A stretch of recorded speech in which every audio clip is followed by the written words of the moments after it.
ప్రియమైన దేవుని పిల్లలారా, ఈరోజు ఒక ప్రాముఖ్యమైనటువంటి విషయాన్ని మనం నేర్చుకుందామండి. మనందరికీ తెలిసిన విషయాలే, కానీ మరలా మరలా ఆలోచిస్తుంటే నిజంగా దానిలో ఉన్నటువంటి లోతైన భావం అనేది చాలా బాగా మనకి తెలుస్తుంది ప్రియులారా. కాబట్టి ఈరోజు మరి కొన్ని విషయాలు మనం జాగ్రత్తగా నేర్చుకుందామండి. మత్తయి సువార్త 7వ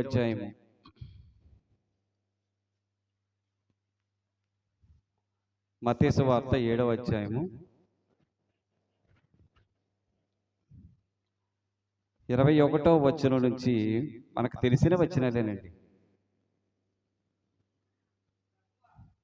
ప్రభువా ప్రభువా అని నన్ను పిలిచి ప్రతివాడు పరలోక రాజ్యములో ప్రవేశింపడు గాని పరలోకమందున్న నా తండ్రి చిత్త ప్రకారము చేయువాడే ప్రవేశించును అన్నాడండి. ఈ వచనం మనకు బాగా తెలిసిన వచనమే. ప్రభువా ప్రభువా అని నన్ను పిలిచి ప్రతివాడు పరలోక రాజ్యములో ప్రవేశించడు. ప్రభువా ప్రభువా అని పిలిచే ప్రతివాడు కూడా పరలోక రాజ్యములో ప్రవేశింపడు. అయితే ప్రవేశించేవారు ఎవరు అని మనం అడిగితే, ఒకవేళ నా తండ్రి చిత్త ప్రకారం చేయవారే ప్రవేశిస్తారు.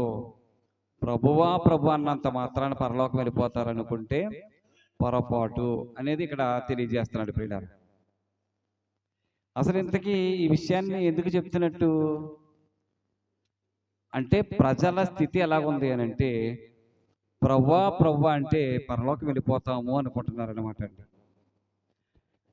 ఏమండి, ప్రభువా ప్రభువా అనుకుంటే పరలోకం వెళ్ళిపోతాము అనుకుంటున్నారండి.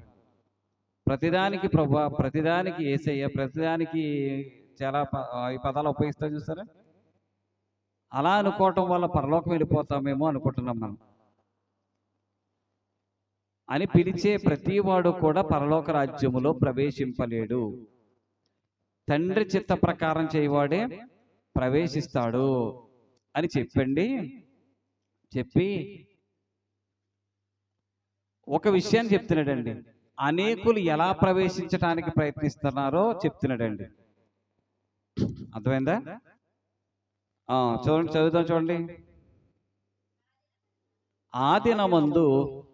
ఆ దినము అనగా ఏ దినము అంటే ఒకానొక రోజు వస్తుంది, అదే ప్రభు రాకడ దినమందు. అర్థమైందండి? ఆ దినము అంటే ఒక స్పెషల్ డే కింద చెప్తున్నాడు ప్రియులారా. అది ఆ దినమందు అనేకులు నన్ను చూచి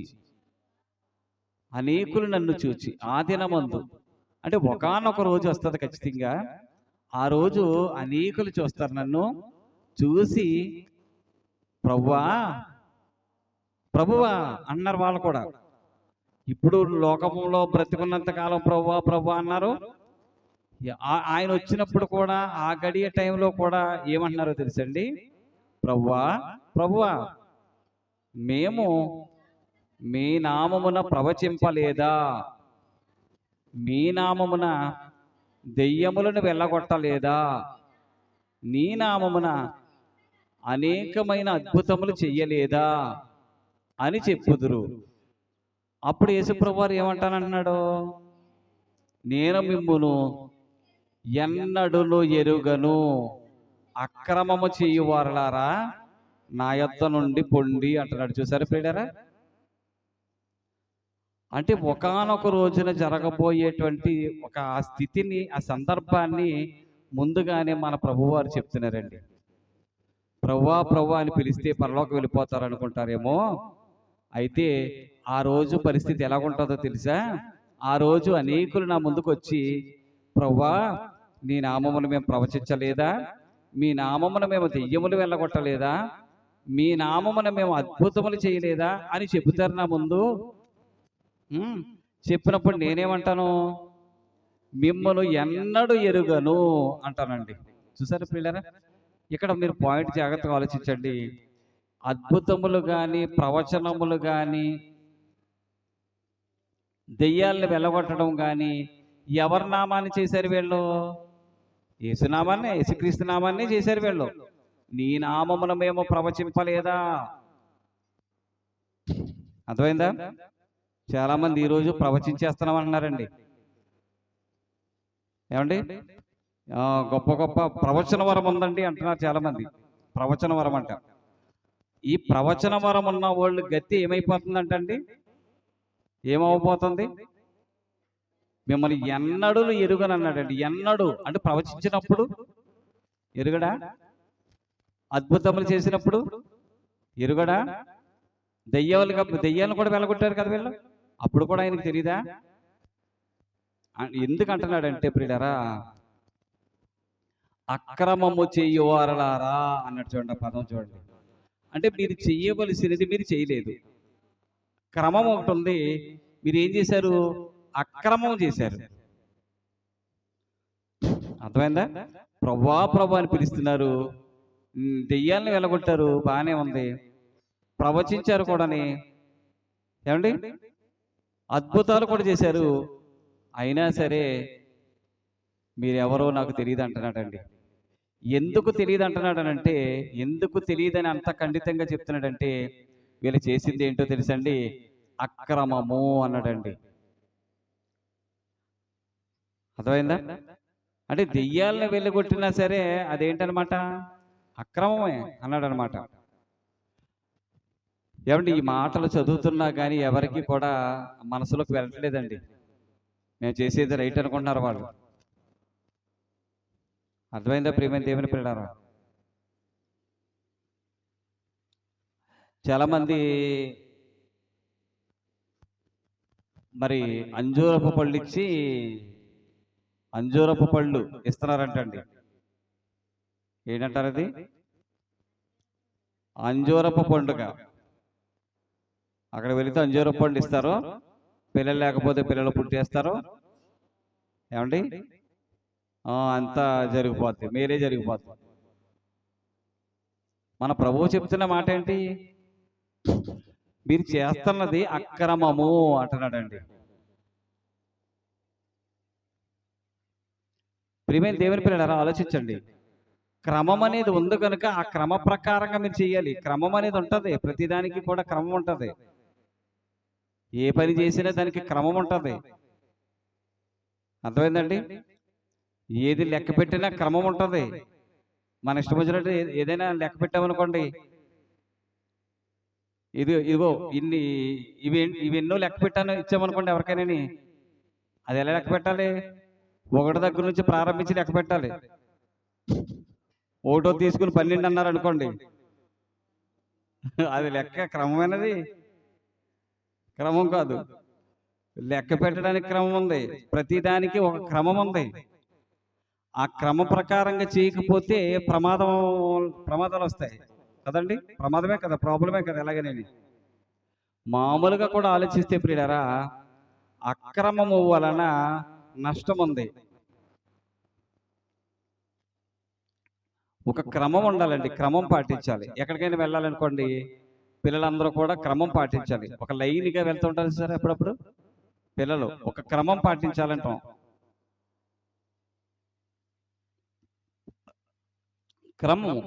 క్రమం అనేది చాలా అవసరం అండి. ఇక్కడ మనకు నేర్పిస్తున్నది ఏంటంటే, క్రమం అనేది నీకు ముఖ్యం. అర్థమైందండి? అద్భుతాలు చేసేసాను, దెయ్యాలను వెళ్ళగొట్టేశాను, ప్రవచించేశాను అని చెప్పుకోవడం గొప్ప కాదు. నువ్వు క్రమంగా ఉన్నావా, క్రమం పాటించావా అనేది దేవుడు అడుగుతున్నాడండి. అడగబోతున్నాడు ఒక రోజున. ఒకానొక రోజు వస్తుంది, ఆ రోజు ఏమడుగుతాడు? నువ్వు చేసిందంతా అక్రమము, నువ్వు చేయవలసిన విధంగా నువ్వు చేయలేదు, నువ్వు నా దగ్గరికి ఎందుకు రాగలుగుతావు? ప్రభువా ప్రభు అని పిలుస్తున్నావు, రైటే. అలా పిలిస్తే మాత్రం పరలోకం వెళ్ళిపోతావు అనుకున్నావు నువ్వు. కానీ నువ్వు చేసింది అక్రమం.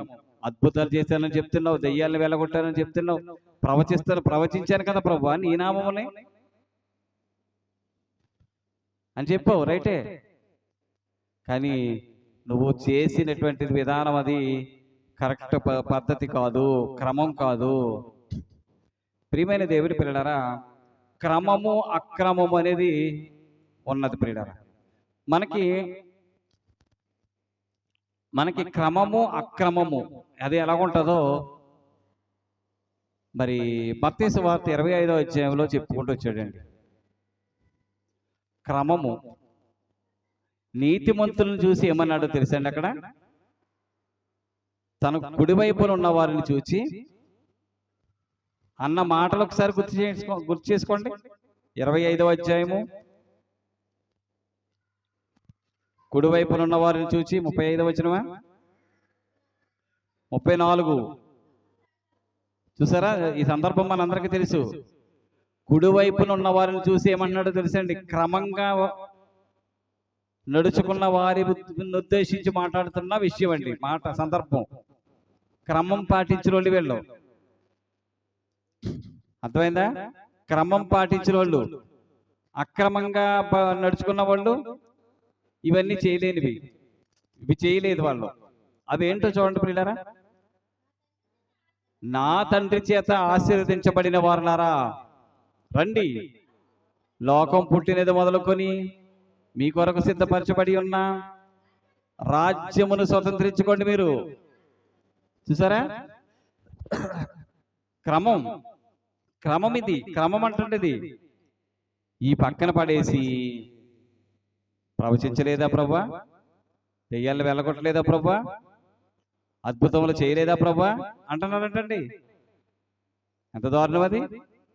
ఇదిగో ఏంటి క్రమం ఏంటి చూడండి.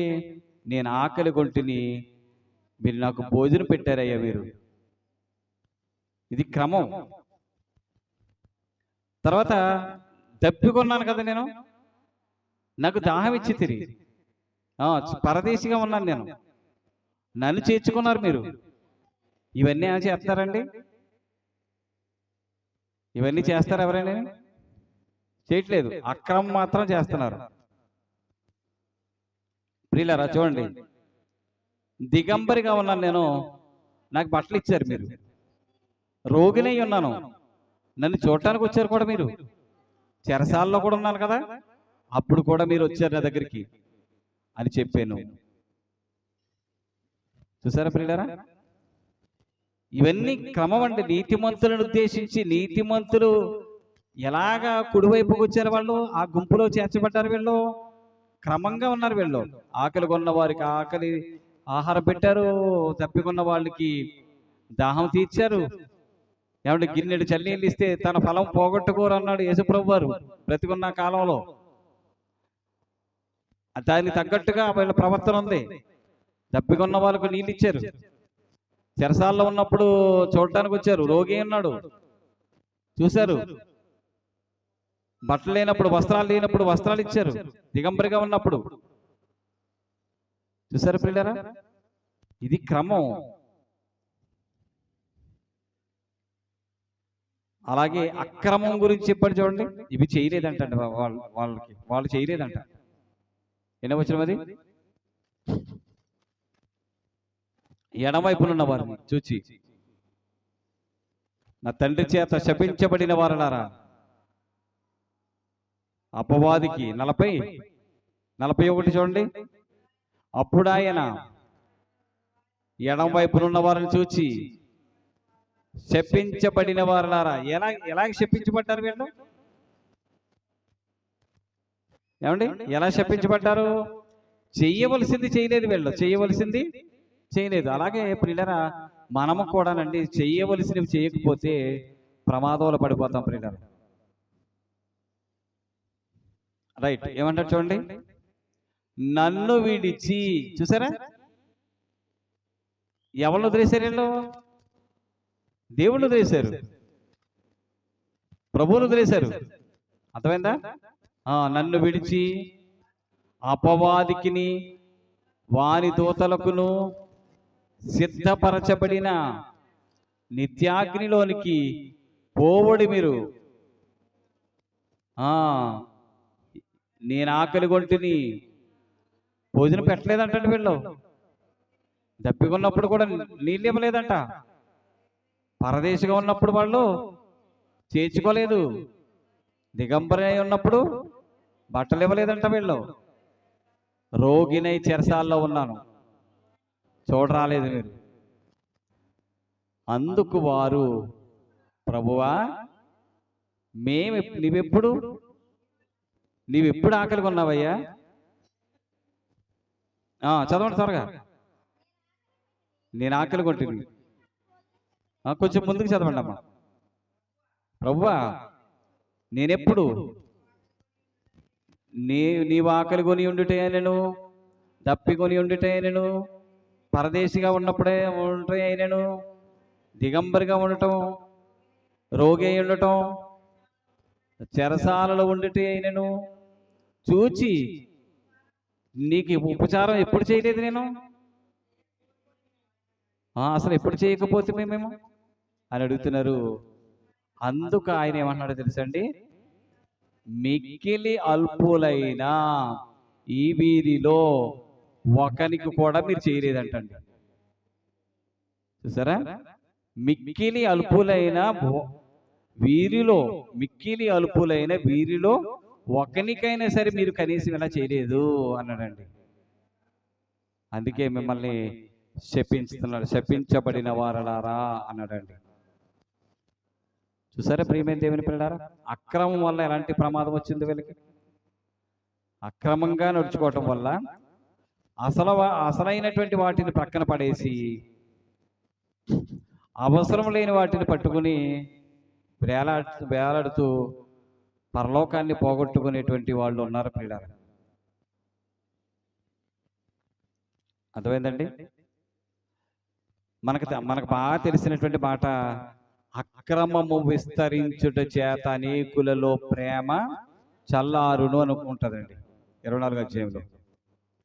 ప్రియులారా, అక్రమము విస్తరించుట చేత అనేకులలో ప్రేమ చల్లారిపోతుంటండి. అంటే ఈ అక్రమము వలన ఎంత ప్రమాదం ఉంది? అర్థమైందా ప్రియులారా? దెయ్యాలు వెలగొట్టేస్తాం, ప్రవచించేస్తాం, ఏమండి అద్భుతాలు చేసేస్తాం. వీళ్ళని చూసేనండి చాలా మంది ప్రభువుని నమ్మట్లేదండి. ఏమండి నమ్ముతున్నారు అన్నట్టుగా ఉంటున్నారు అంతే. చాలా మంది వెళ్తున్నారు కదండి అనుకోవచ్చు మనం. అర్థమైందా? చాలా మంది వెళ్తున్నారు కదా, మన దగ్గరికి అయితే రారు, కానీ అలాంటి ప్రదేశాలకి అయితే చాలా మంది వెళ్ళిపోతారు కదా. అంటే వెళ్ళినా కానీ అందులో ఏమీ లేదు, సారం ఏమీ లేదు అందులో. అది వాస్తవం ప్రియులారా. వాళ్ళలో ప్రేమ ఏముంటుంది? నువ్వు చేస్తున్నది అక్రమం కాబట్టి వాళ్ళలో ప్రేమ అనేది ఉండదు. ప్రేమను నింపాలి ప్రియులారా. ఆ ప్రేమ తత్వాన్ని వాళ్ళలో పెంపొందించాలి. ఎప్పుడు కూడా స్వస్థతల కోసమో, ఆరోగ్యం కోసమో, లేకపోతే అవసరాల కోసమో ప్రభు దగ్గర పరిగెట్టే వాళ్ళకి ప్రేమతత్వం ఏముంటుందండి? రోజు తలపోటు కొరకు పరిగెట్టేవాడికి ప్రేమతత్వం ఏముంటుంది? ఇతరులను ప్రేమించాలనేటువంటి ఆ తత్వం ఏముంటుందండి? ప్రభు యొక్క లక్షణాలను అలవర్చుకుంటేనే ఆ తత్వం వస్తుంది తప్ప, ఏమండి రోజు తలపోటు కోసమో లేకపోతే పిల్లలు పుట్టడం కోసమో దేవుని దగ్గరికి వెళితే దానివల్ల కలిగే ప్రయోజనం ఏమీ లేదు ప్రియులారా. అది అక్రమం. అర్థమైందండి? చాలా మందిని స్వస్థపరిచేసామంటున్నారు, ఏమండి చాలా మంది స్వస్థపరచబడిపోయారు అన్నారు. ఒక వాక్యం తెలియనోడు అలాంటి విషయాలు విని వాళ్ళు నిజంగా స్వస్థపరచబడకపోవడం చూసి ఏమంటాడు వాడు? ఇంకెందుకురా బాబు, మీ దేవుడిని నమ్మటం ఎందుకు మేము అంటారు. అలా తొలగిపోయిన వాళ్ళు ఉన్నారు. అర్థమైందా? అందుకని మనం జాగ్రత్తగా ఉండాలి ప్రియులారా. ప్రేమ అనేటువంటి తత్వాన్ని మనం అలవర్చుకోవాలండి. ప్రేమ అనేటువంటి ఆ లక్షణాన్ని మనం అలవర్చుకోగలిగితే ఆకలి కొన్న వారికి ఆహారం పెట్టమా?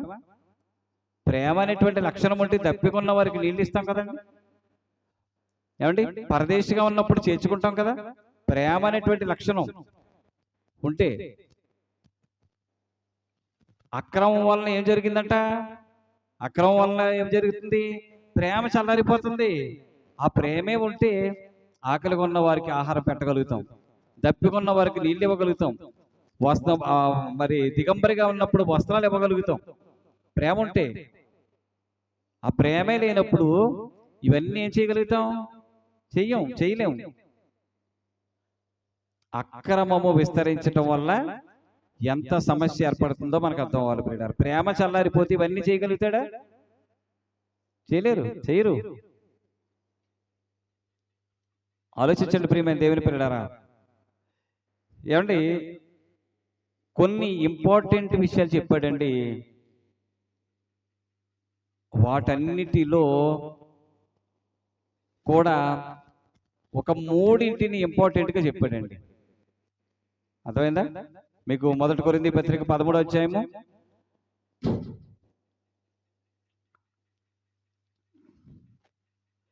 'విశ్వాసము, నిరీక్షణ, ప్రేమ' ఏమండి మూడింటి చెప్పాడండి. 3 చెప్పాడు. అర్థమైందా? మూడు గుణాల గురించి చెప్పి వీటిలో శ్రేష్టమైంది ప్రేమ అన్నాడండి. అవునా? ఇది శాశ్వత కాలం ఉంటుంది. ప్రేమ శాశ్వత కాలం ఉంటుంది. ప్రవచనాలు ఉండకపోవచ్చు, ప్రవచనాలైనా నిరర్థకమైపోతాయి. నిరర్థకమైపోయినా సరే నీ నామమును ప్రవచించలేదా అంటారంట. అంతే కదండి.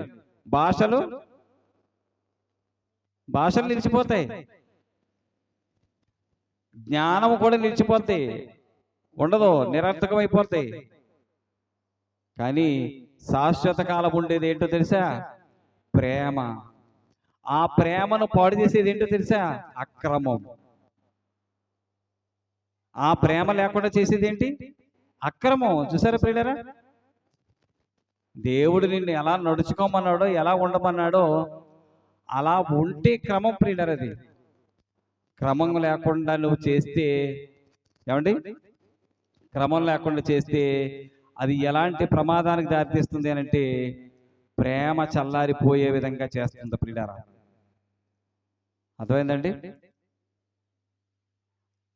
ప్రేమ చల్లారిపోయే విధంగా చేస్తుంది. అనేకుల ప్రేమ చల్లారిపోతాయి.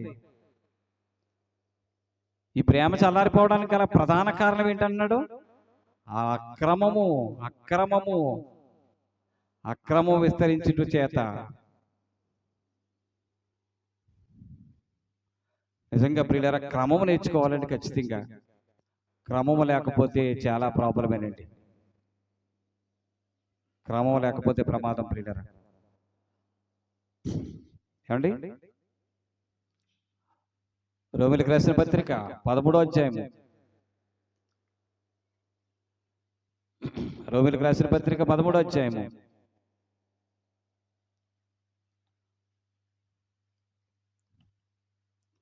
13వ వచనం.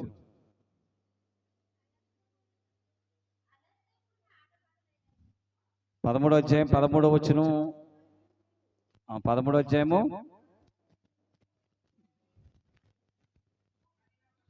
8వ వచనం. అది రోమీయులకు రాసిన పత్రిక 13వ వచనం. 8 ఏంటంటే చదవండి.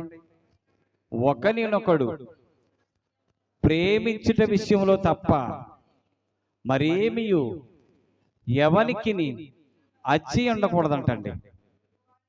పొరుగువానిని ప్రేమించేవాడే ధర్మశాస్త్రం నెరవేర్చేవాడు.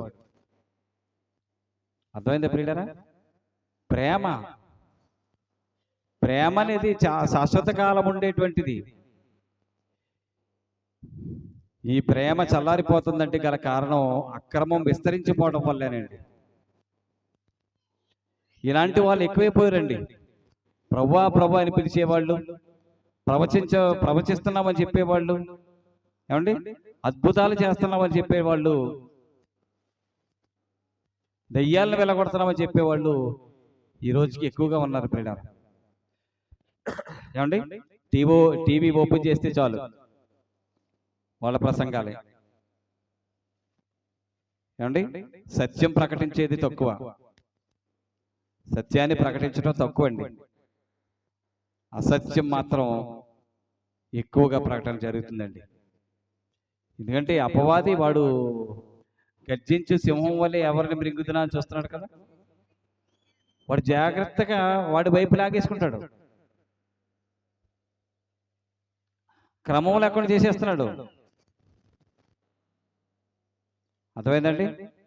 సంఘంలో కూడా క్రమంగా నడుచుకోండి అన్నాడండి. క్రమంగా ఉండాలి, క్రమం. ఏమన్నాడండి? ప్రేమించుట విషయంలో తప్ప ఎవరికి కూడా మీరు అచ్చి ఉండకండి, అచ్చి ఉండకండి అన్నాడండి. అర్థమైందా ప్రియులారా? ఎఫెసీ పత్రిక 4వ అధ్యాయము 3వ వచనాన్ని చదువుతాం ప్రియులారా. ఎఫెసీ పత్రిక 4వ అధ్యాయము 3వ వచనం. మీరు పిలువబడిన పిలుపునకు తగినట్టుగా దీర్ఘశాంతముతో కూడిన, చూడండి ప్రియులారా, దీర్ఘశాంతముతో కూడిన సంపూర్ణ వినయముతో సాత్వికముతోను నడుచుకోవాలి. మీరు క్రమం ఇది. అర్థమైందండి? క్రమం ఇది. ఎలా నడుచుకోమంటున్నాడు? సాత్వికంతో నడుచుకోండి, క్రమంగా నడుచుకోండి. క్రమం ఇది, క్రమం చెప్తున్నాడు. దీర్ఘశాంతం కలిగి ఉండండి, దీర్ఘశాంతము, సంపూర్ణ వినయం. అర్థమైందా ప్రియమైన దేవుని పిల్లారా? క్రమము ఇదైతే అక్రమం బాగా విస్తరించిపోతుంది ప్రియులారా. ఏమండి? దేవుడు చెప్పింది ఒకటైతే మనుషులు చేసేది ఒకటి. ఏమంటే బైబిలానుసారమైనటువంటి భక్తి ఏమైనా కనపడుతుందా అంటే సమాజంలో? భక్తి, బైబిలానుసారమైనటువంటి విధానం కానీ, బైబిలానుసారమైనటువంటి పద్ధతి కానీ తెలియట్లేదు ప్రియులారా. అర్థమైందండి? నిజంగా చెప్పాలంటేనండి, ప్రారంభంలోనే పొరపాటు అయిపోయింది నిజంగా వీళ్ళు. ఎలాగంటే సంఘం విషయంలోనే పొరపాటు అయిపోయింది నిజంగా వీళ్ళు. సంఘం ఏదో సమాజానికి తెలియదండి. ఎవరు స్వరక్తం ఇచ్చి సంపాదించింది అనేది తెలిస్తే క్రమం అనేది తెలుస్తుందండి. అంతేనా? ఆ సంఘం ఏదో తెలియదు వీళ్ళకి, ప్రాణం పెట్టింది ఎవరో తెలియదు, అదే తెలియదు వీళ్ళకి, ఆ ప్రారంభమే తెలియదు వీళ్ళకి, సంఘానికి మూలమేంటో తెలియదు. అర్థమైందా ప్రియులారా? మూలమేదో తెలియదు వీళ్ళకి, ఇంకేం క్రమంగా నడుచుకుంటారు వీళ్ళు? కాబట్టి ప్రియమైన దేవుని పిల్లలారా, క్రమంగా ఉండాలండి, క్రమం. ప్రభువా ప్రభువా అని పిలిచే ప్రతివాడు పరలోక రాజ్యములో ప్రవేశించడు గాని పరలోకమందున్న నా తండ్రి చిత్తము వలన చిత్తము చొప్పున చేయువాడే పరలోక రాజ్యములో ప్రవేశిస్తాడు. అంతే తప్ప ప్రభువా ప్రభువా అని అద్భుతం చేయలేదా, లేకపోతే ప్రవచించలేదా, దయ్యాలను వెలగొట్టలేదా అని చేస్తే మాత్రం అవేమి అంగీకరించబడేటువంటి పనులు కాదు ప్రియులారా. అర్థమైందండి? కాబట్టి దేవుడు చెబుతున్నటువంటి మాట మనం అర్థం చేసుకోవాలండి. యేసు ప్రభు వారి యొక్క రెండవ రాకడలో ఏం జరగబోతుందో అనేది చాలా వివరంగా చెప్పాడండి. ఆ దినమందు అనేకులు నన్ను చూచి అంటే వాళ్ళు చూస్తారా అంటే అందరూ చూస్తారు ప్రియులారా. యేసు ప్రభు వారిని చూచి అనేకులు రొమ్ము కొట్టుకుంటారంట ఆ దినమందు.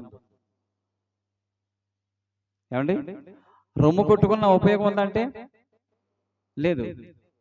అక్రమము చేయవారలారా అంటాడు ఆ రోజున. రొమ్ము కొట్టుకుంటున్నారు, పశ్చాత్తాపడుతున్నారు, అప్పుడు గుండెలు బాదుకుంటున్నారు. మీరు అక్రమం చేశారు, అనేకులు నన్ను చూచి అన్నాడు చూసారా. ఆ దినమందు అనేకులు నన్ను చూచి ప్రభువా, ఏమండి మన ప్రభువుకి అన్నీ తెలుసండి, సమస్తమును ఎరిగిన వాడు ప్రియులారా. ఆది అంతమునై ఉన్నవాడైన, అర్థమైందా? అన్నీ తెలిసిన వాడైనా, ఆయన లేకుండా ఏది కలగలేదు. అలాంటి మహనీయుడికి వీళ్ళు గుర్తు చేస్తున్నారండి. నీ నామమును దెయ్యాలు వెలగొట్టాం, ప్రవచించాం. ఏమండి, ఇన్ని చేశాం మేము అంటారంటండి. ఇదంతా మీరు చేసింది ఏంటో తెలుసా?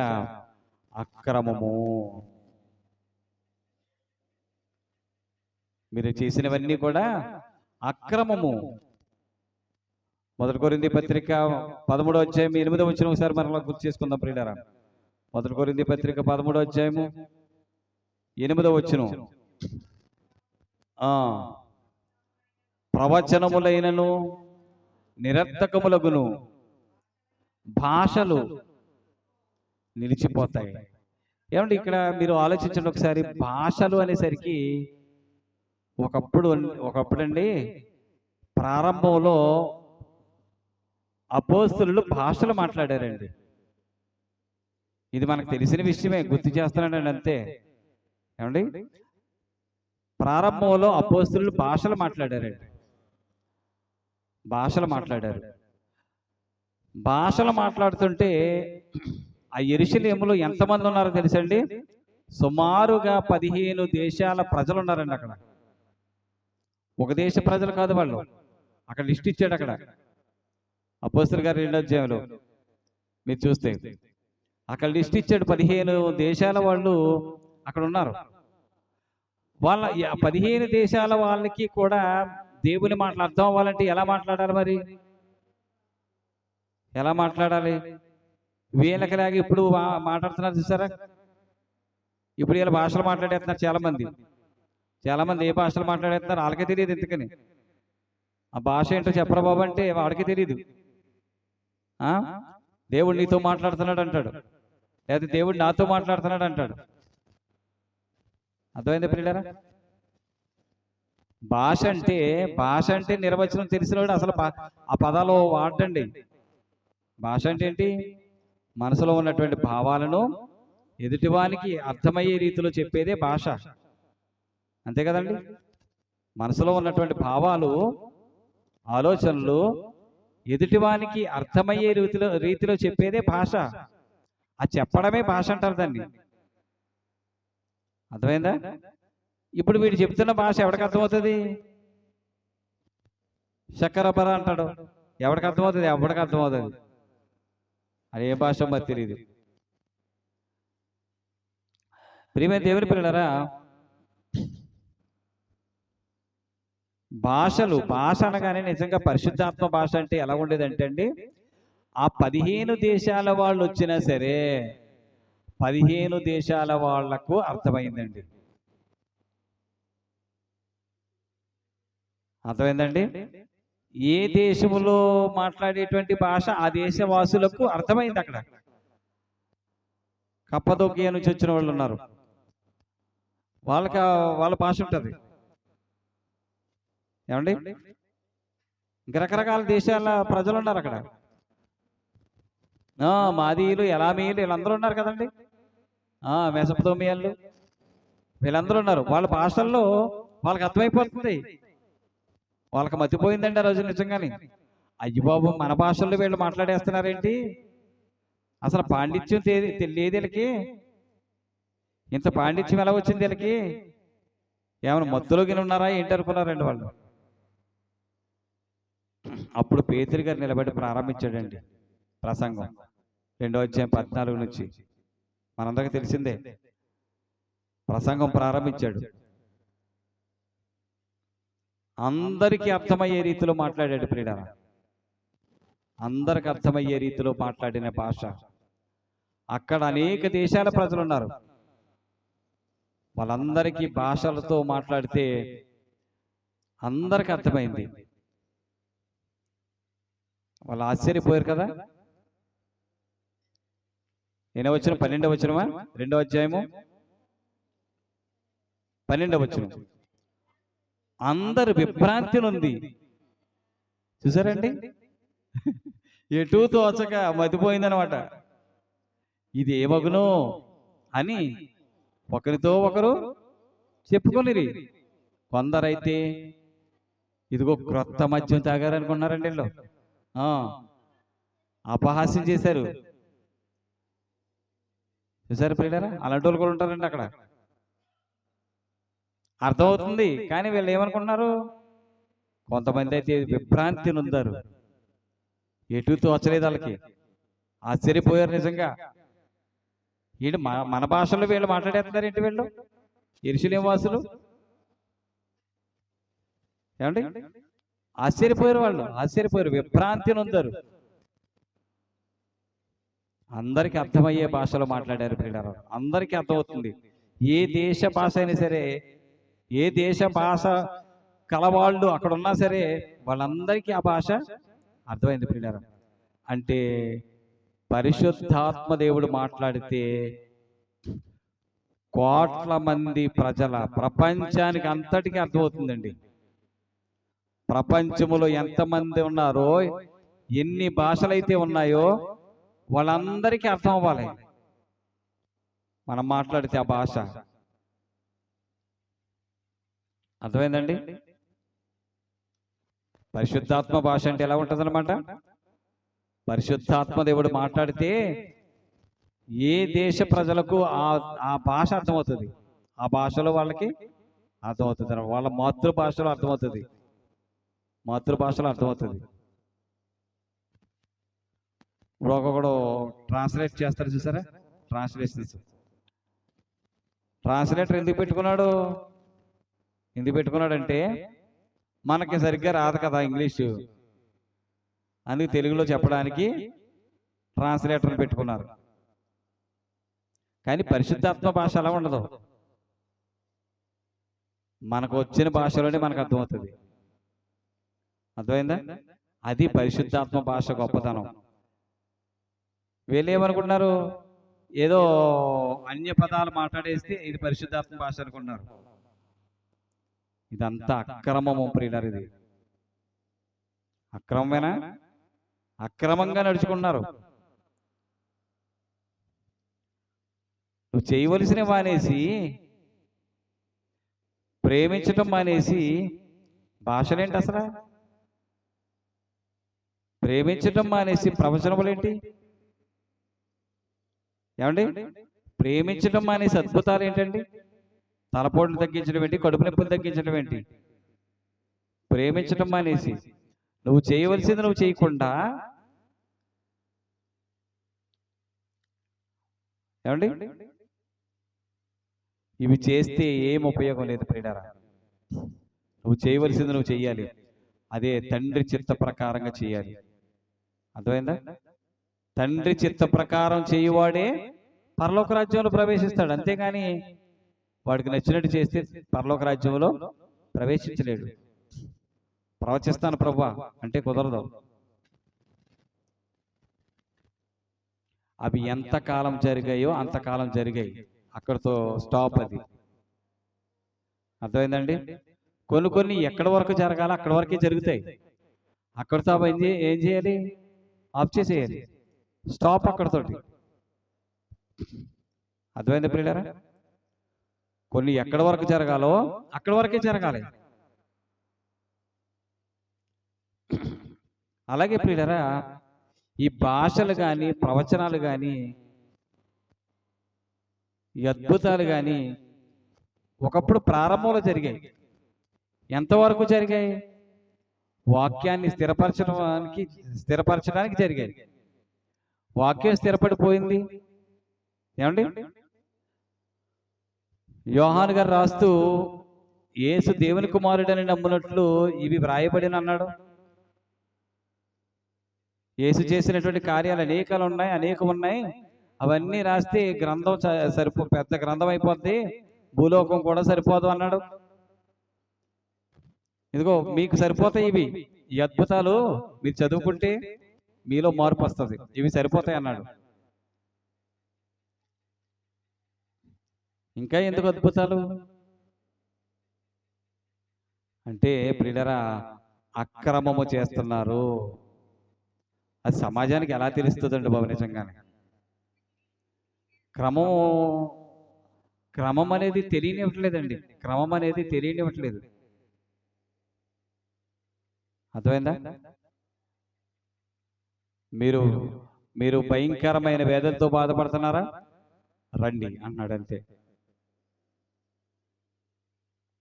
ఇదంతా బైబిల్ ఏమంటుందంటే అక్రమం అంటుంది ప్రియులారా. అక్రమము చేయవారలారా నా యొద్ద నుండి పొండి అన్నాడండి. పొండని చెప్పుదును అన్నాడు. మీ వల్లే ఏం జరిగింది? ప్రేమ చల్లారిపోయింది. మీరు చేసినటువంటి అక్రమం వల్లే అనేకుల ప్రేమ చల్లారిపోయింది. అనేకుల ప్రేమ చల్లారిపోవడం వల్ల వాళ్ళు చేయవలసినవి చేయలేకపోయారు వాళ్ళు. అందుకే అక్రమము చేయవారులా నా యొద్ద నుండి పొండని చెబుతానంటున్నాడండి. అలాగే ప్రియమైన దేవుని పిల్లలారా, మనకు కూడా దేవుడు చెప్తున్నటువంటి మాట ఏంటంటే మనము కూడా క్రమంగా నడుచుకోవాలి. దేవుని చిత్తమెరిగి అలాగ చెయ్యాలి మనం. అర్థమైందండి? దేవుని చిత్తమెరిగి అలా చెయ్యాలి మనం. దేవుని చిత్త ప్రకారం చెయ్యాలి. లూకా సువార్త 6వ అధ్యాయం 46వ వచనంలో ఏమన్నాడంటే చూడండి, ముగించేస్తానండి. లూకా సువార్త 6వ అధ్యాయము 46వ వచనం. అక్కడ కూడా ఏం చెప్తున్నాడంటే నేను చెప్పు మాటల ప్రకారం మీరు చెయ్యక, మీరు చేయడం అనేది క్రమం. నేను చెప్పు మాటల ప్రకారంగా మీరు చేయడం అనేది క్రమం. ప్రియమైన దేవుని పిల్లలారా, చెప్పింది చేయమన్నాడండి యేసుప్రభు వారు. చెప్పింది చేయమన్నాడు. అపోస్తలులను పంపిస్తూ పని చెప్పాడు. అపోస్తలులను పంపిస్తూ ఏం చెప్పాడు? వాళ్ళకి అద్భుతాలు చేయండి అనలేదు. అర్థమైందండి? పని చెప్పాడు. చివరిగా వెళ్ళిపోతూ కూడా ఏం అప్పగించాడు వాళ్ళకి? వెళ్ళండి, సమస్త జనులను నాకు శిష్యులుగా చేయండి, బాప్తిస్మం ఇవ్వండి. శిష్యులుగా చేయండి, బాప్తిస్మం ఇవ్వండి. ఇలా ఎన్నో చెప్పాడు ప్రియులారా. చెయ్యమన్న విషయాలన్నీ ప్రక్కన పడేసి చెయ్యకూడనివి పట్టుకున్నారండి.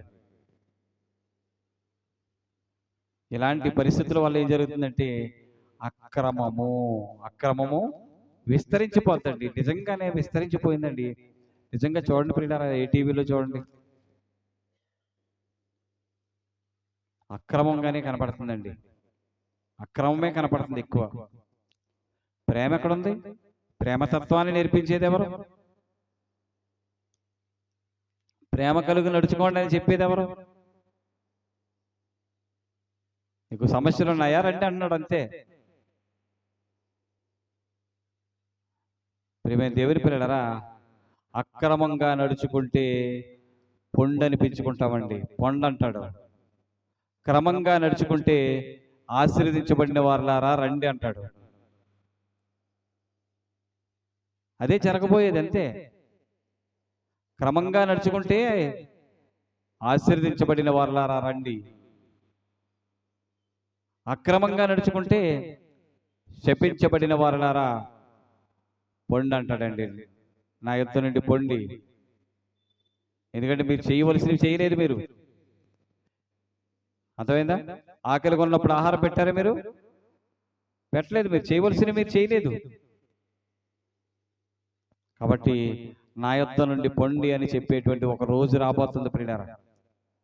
ఇది మనం ఎందుకు చెప్పుకుంటున్నామంటే ప్రియులారా, స్వస్థతలు, భాషలు, అద్భుతాలు ఇవే కాదు ప్రియులారా, మన ప్రవర్తన విషయంలో కూడానండి. మనం ఎలా నడుచుకోవాలో అలా నడుచుకోకపోయినా అక్రమం ఏమవుతుందండి. అర్థమైందండి?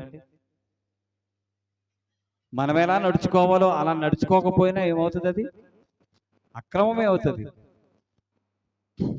అర్థమైందా? మనం ఏ పిలుపుకైతే వచ్చామో ఆ పిలుపునకు తగ్గినట్లుగా నడుచుకోవాలి మనం. అలా నడుచుకోకపోయినా ఏం జరుగుతుంది? అక్రమమే అవుతుంది ప్రియులారా. అర్థమైందండి? ఇందా చదివాం కదా, ఏపీసీ పత్రిక 4వ అధ్యాయము 3వ వచనం చదివి ముగించేద్దామండి. మీరు పిలువబడిన పిలుపునకు తగినట్లుగా. చూసారా మనం ఎలా నడుచుకోవాలంటే అండి, ఇది గుర్తుపెట్టుకోవాలి, పిలుపునకు తగినట్టుగా నడుచుకోవాలి.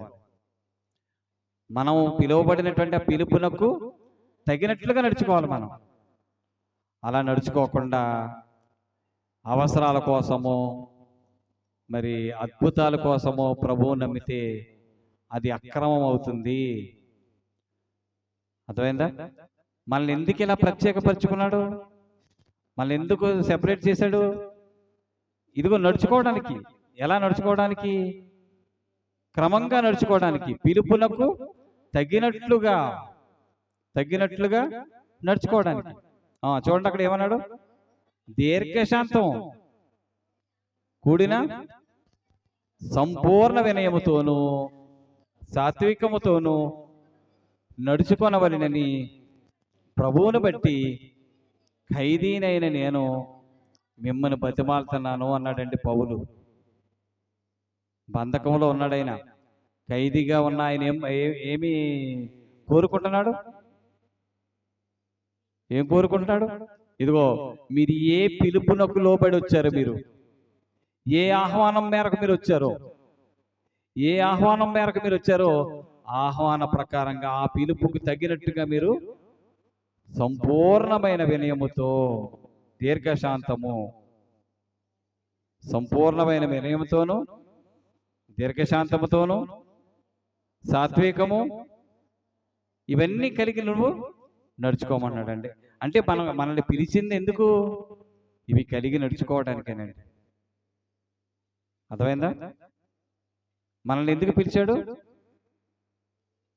ఎవరైనా ఏదైనా పనికి పిలిచారనుకోండి, ఏ పనికైతే పిలిచారో ఆ పని చేయాలి మనం వెళ్ళి. అంతేనండి? ఓ పనికి పిలిచాడు కదా అని ఇంకోటి చేసామనుకోండి, ఏమవుతుంది? అది అక్రమం. అంతేనా? మనల్ని ఏ పనికైతే పిలిచారో ఆ పని చేయాలి. అర్థమైందండి? అలాగే మనల్ని కూడా ఎందుకు పిలిచాడు ప్రభు?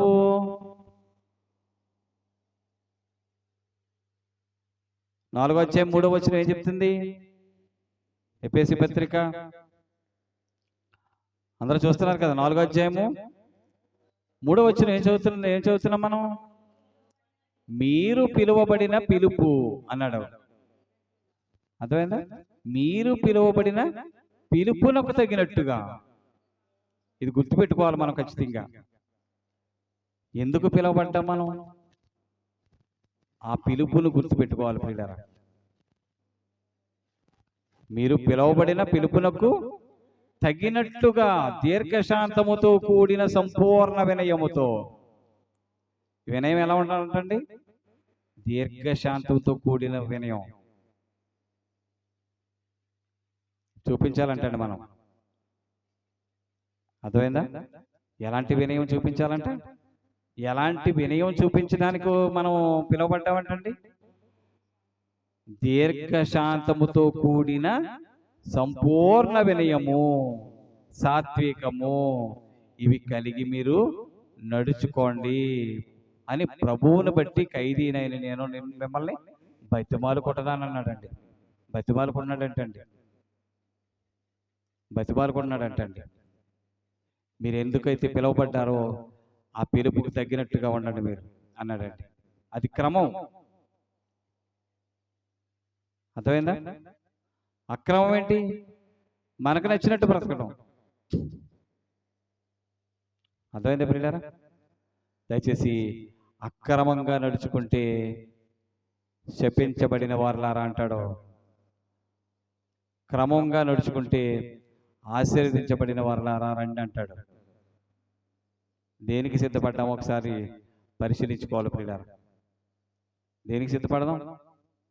ఆశీర్వదించబడిన వారులారా, జగత్తు పుట్టినది మొదలుకొని మీ కొరకు సిద్ధపరచబడి ఉన్నటువంటి నిత్య జీవం ఉంది, దాంట్లోకి రండి అంటాడు. ఏమండి, అది స్వతంత్రించుకోండి. మీ కొరకు ఎప్పటి నుంచో కడుతున్నాడు అది. ఆ లోకానికి రండి అంటాడండి. ఆశీర్వదించబడిన వారిని, అక్రమంగా నడుచుకున్న వారిని శపించబడిన వారు అంటున్నాడు ప్రియులారా. కాబట్టి వాక్యాన్ని బట్టి మనం అర్థం చేసుకోవాలి ప్రియులారా. ప్రభువా ప్రభువా అని పిలవటం కాదు. ఏం చేయాలి? మనం ఆయన చిత్త ప్రకారంగా నడుచుకోవాలి. పిలుపునకు తగినట్టుగా మనం నడుచుకోవాలి ప్రియులారా. అలా నడుచుకోవాలని హృదయపూర్వకంగా కోరుతూ ఈ మాటలు ముగిస్తున్నాను. ఓపికతో ఉన్న మీ అందరికీ హృదయపూర్వకమైన వందనాలు తెలియజేస్తూ ఈ మాటలు మనందరి వినికిడిలో దేవుడు ఫలింపచేయును గాక. ఆమేన్.